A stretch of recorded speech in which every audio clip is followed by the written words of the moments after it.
Right. Good morning, everyone. So we're going to call the meeting to order and turn it over to the clerk first. Thank you very much. Good morning. This meeting is being live streamed and recorded and will be available to the public for playback on our website in accordance with Council Policy 3.12. Committee of the Whole is the initial venue for council review of information to ensure that council can debate and vote on issues at a future council meeting. No voting takes place on bylaws or resolutions during Committee of the Whole. This meeting is being conducted through the city's One Meeting platform. For voting purposes, council has been provided with voting cards, green for in favor, red for opposed, and yellow for point of order. For members of the public who would like to speak during community forum, clearly state your name and city of residence before beginning your comments. If you are participating electronically, please use the raised hand icon, and when you are called upon, turn on your camera. If you are attending the meeting in person, please come forward to the podium when the chair invites speakers. Thank you. Thank you very much. And I'm going to start the meeting by acknowledging the city of Maple Ridge carries out its business on the traditional and unceded territories of Katzie and the Kwantlen First Nation. So with that, motion to approve the agenda, please. Moved by Councillor Youssef, second by Councillor Schiller. Any additions? All in favor? Opposed? Carried. I think my cards are right beside in the, you got them? Okay. Yes, no worries. And adoption of the minutes, please. I have a motion to adopt the minutes, moved by Mayor Rumi, seconded by Councillor Tan. Any errors or omissions? Seeing none, all in favor? Opposed? Carried. And we do not have any delegations. And so planning. Madam Clerk. Thank you, Madam Chair.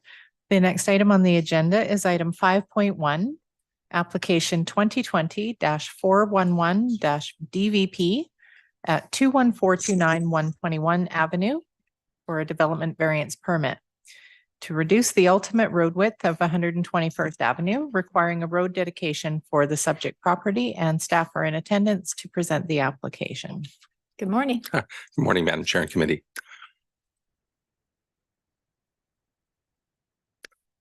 So the application before you is an area designated urban residential, and the existing zoning is RS1 single detached residential, and actually has been rezoned to R1 single detached low density urban residential. So it is at that zoning that was adopted on the 26th of September.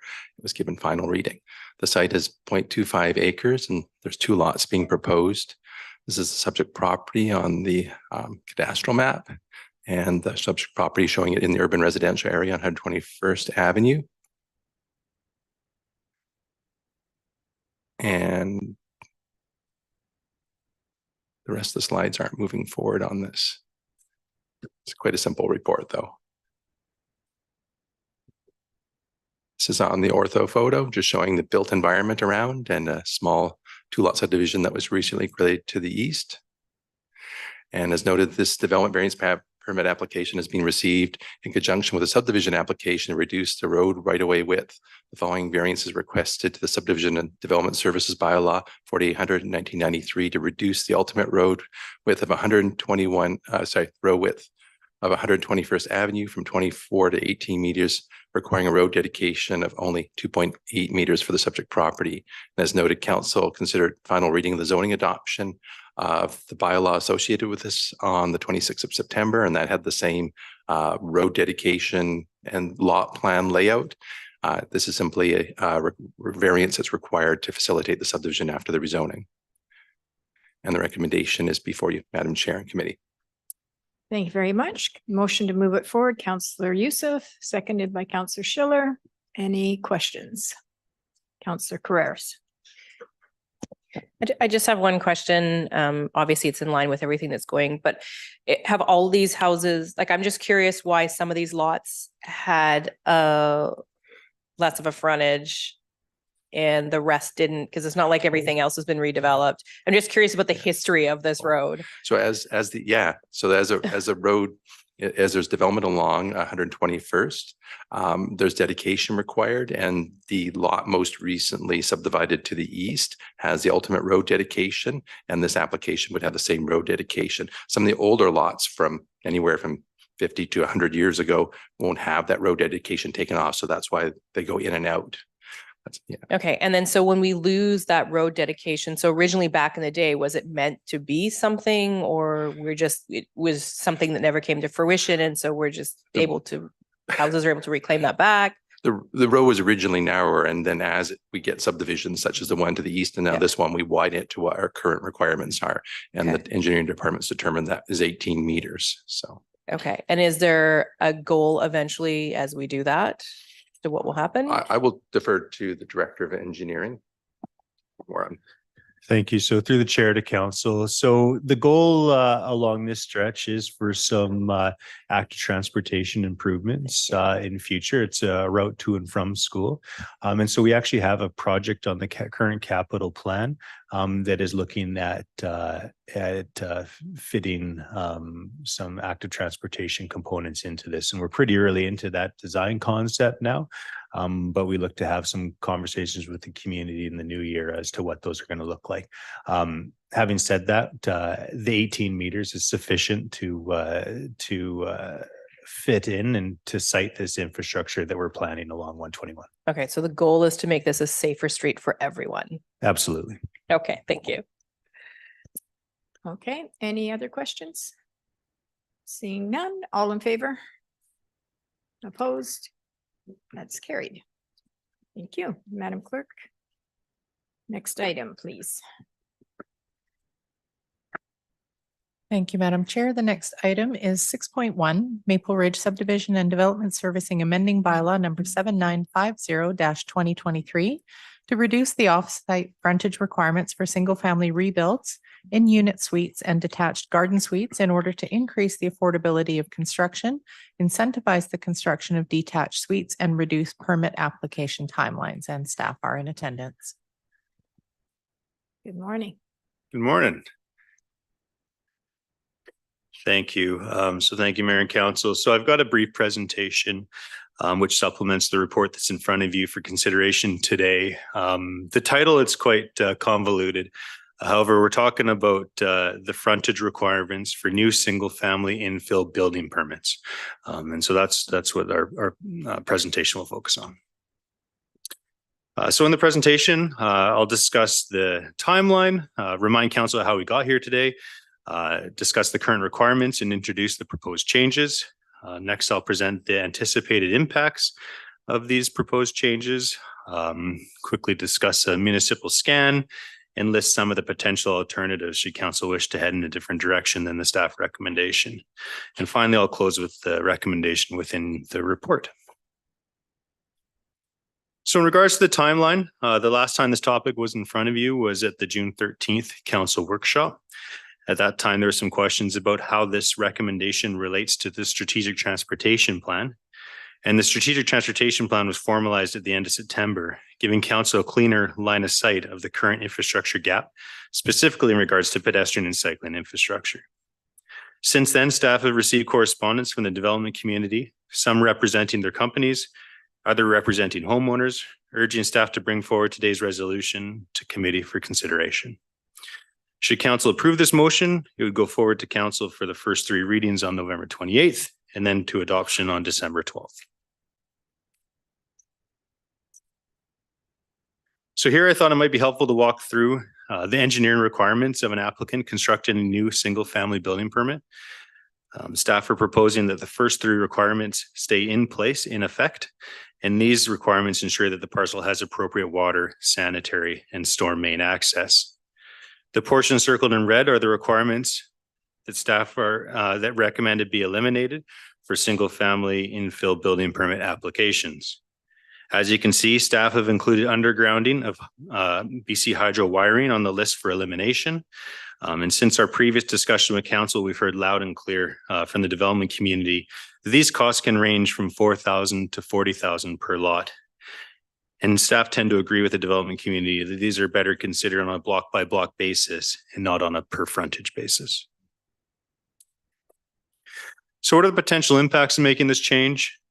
Well, in the strategic transportation plan, we learned that the current sidewalk infrastructure gap is approximately $95 million.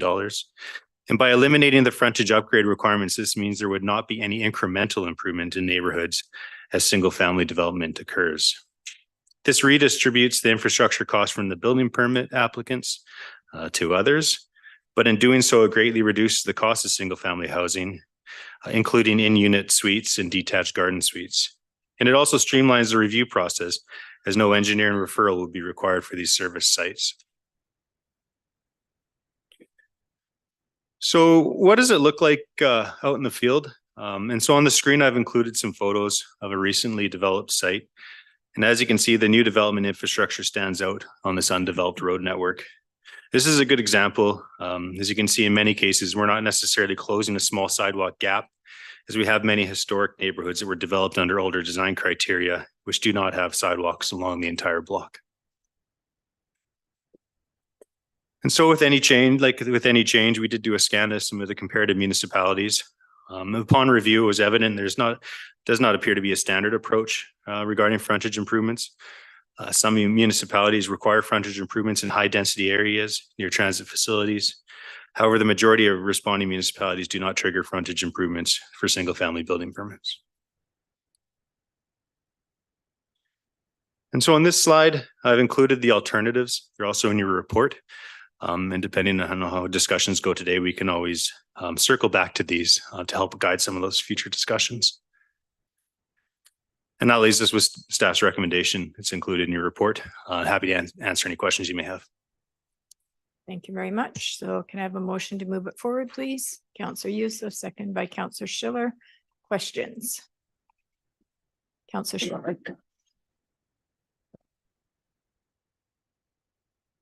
Thank you, Chair, and through you to staff.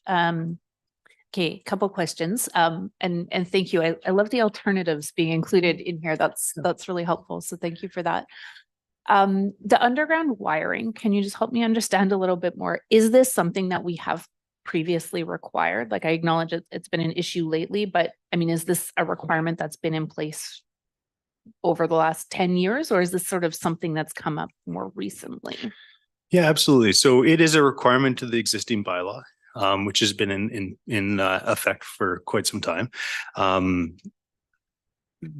The one challenge with undergrounding of hydro infrastructure is that the city doesn't have say in what the scope of that would be. And it's BC Hydro owned and operated infrastructure. And so they make the determination as to what the scope and scale and extent of undergrounding is required. And they'll look at what the development potential in the area is and look at possibilities for potential expansion. And so sometimes when we have homeowners that are coming forward and suggesting the cost is $40,000, it's because in most cases, Hydro's determined that they may need improved transformers, improved hydro switches, extension out across their frontage for underground conduit. And so really it comes down to Hydro's determination on that. Thank you. And so is underground wiring, is that replacing like poles with wires up in the air? Like, is that sort of something that BC Hydro is moving towards, or is this just work that needs to be done underground in addition? No, that's a great question. And so what we're talking about here is on the city side of the boulevard. And so we're talking about those aerial services, depending on which side of the street the poles are on. There, it's dropping those aerial services underground. So if you have a distribution network that's on the other side of the street, we're talking about dropping it underground at those poles and then underground to the building site. Okay, thank you. And so if we don't require those improvements through our bylaw, then what will be the consequence in terms of Hydro? Like, will Hydro come to the city then and say, okay, you guys need to undertake this work, or will they do it, or sort of what will the impact of that be? Absolutely. And so Hydro would allow the aerial services to service the new developments, the new single family building permits. And so it would come from the pole directly to the house. Going forward, should the city determine that we'd like to see undergrounding within neighborhoods, typically that would be through a request through BC Hydro with their beautification process. And they have grants available to the city to complete those undergrounding. And so we would work with BC Hydro. They would put some funding towards it. The city would put some funding towards it. And then we'd look at block by block basis instead of specific services. Thank you very much. Those are my questions for now. Okay, thank you. Any other questions? No? Okay, so motion vote to move it forward to next council meeting for decision. All in favor? Opposed? Carried. Thank you. Okay, and Madam Clerk, I think we're all the way to community forum. Yes, the next item is item 10, community forum. Participants in the community forum are reminded that there should be no discussion of public hearing bylaws which have not yet reached conclusion, and each speaker will have 2 minutes to speak to council. A second opportunity may be provided once all speakers in the queue have had an opportunity to speak. The total time allotted community forum is 15 minutes. If you wish to inquire about additional opportunities to address council, please contact the corporate officer. For members of the public who would like to speak during community forum, clearly state your name and city of residence before beginning your comments. If you are participating electronically, please use the raise hand icon, and when you are called upon, please turn on your camera. If you are attending the meeting in person, please come forward to the podium when the chair invites speakers. Thank you. Okay, thank you. And I'll start with online. I don't see anybody online, so that's okay. Anybody in the audience wishing to ask a question of council, please come forward to the microphone. Not seeing anybody, so we're going to move on to Adjournment. adjournment. Oh, wait. Okay.